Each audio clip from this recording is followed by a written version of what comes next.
அரசியலில் ஒரு முடியளவும் தன்னுடைய பங்களிப்பை செலுத்தாத விஜய், மக்களினுடைய கண்ணீரில், துன்பத்தில், துயரத்தில் கடுகளவும் பங்கேற்காத, கருத்து சொல்லாத ஒரு விஜய் நடிகர் திடீரென்று நான் நடிப்பு துறையிலிருந்து அரசியல் துறைக்கு வருவதாக சொல்லி தமிழக வெற்றி கழகத்தை அறிவித்து மாநாட்டெல்லாம் நடத்தினார்.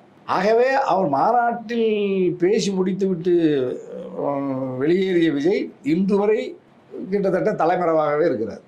அவர் ஊடகத்தை சந்திக்கல, எந்த இதில் அந்த புஷி ஆனந்த் அதிமுக உறவு இல்லை அப்படிங்கிற அந்த ஒரு கடிதம் அது பொதுச் செயலாளர் வழியாக நாட்டு மக்களுக்கு அல்லது பத்திரிகைகளுக்கு வந்த செய்தியை தவிர தமிழக வெற்றி கழகம் அதனுடைய தலைவர் விஜய் வேறு எந்த கருத்தையும் இது வரைக்கும் சொல்லலை. அப்போ ஆகவே அவர் நாட்டு மக்களுக்கு களத்தில் இறங்கி மக்களுக்காக போராடுகிற ஒரு அரசியல் தலைவராக இதற்கு முன்பும் இல்லை, கட்சியை துவக்கிய பிறகும் இதுவரைக்கும் இல்லை என்பதனால விஜயனுடைய வருகை அல்லது தமிழக வெற்றி கழகத்தினுடைய அறிமுகம் என்பது தமிழ்நாட்டு மக்களுக்கு அவசியமற்றது. ஒரு அறிவு சார்ந்த தமிழ்நாட்டு மக்கள் தமிழக வெற்றி கழகத்தையும் விஜயையும் நிராகரிப்பார்கள் என்று தான் தனியரசு கருதுகிறேன்.